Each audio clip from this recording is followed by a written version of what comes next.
You see, initial coin offerings have become a popular way to fund cryptocurrency projects.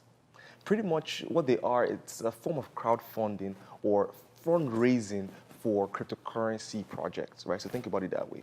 What happens is that new crypto tokens are given in exchange for cryptocurrencies that are more liquid. You know what I mean? So cryptocurrencies like Bitcoin or Ethereum, this is sort of how payments are done.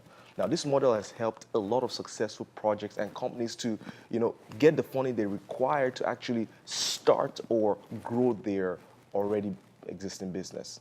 So remember this, with an ICO event, a new cryptocurrency project sells part of its cryptocurrency token to early adopters and end users in exchange for immediate and liquid currency today.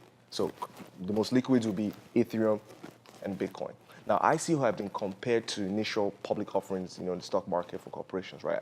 IPOs, right? There are some similarities. I mean, both of them are used to sell a stake and raise money, and I mean, both have investors who see the potential, right, of the project, and they risk their capital in order to make potential profit.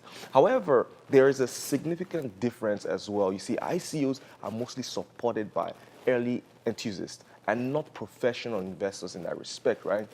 Similar to a Kickstart project, they have backers who actually stake financial interest sort of in this project.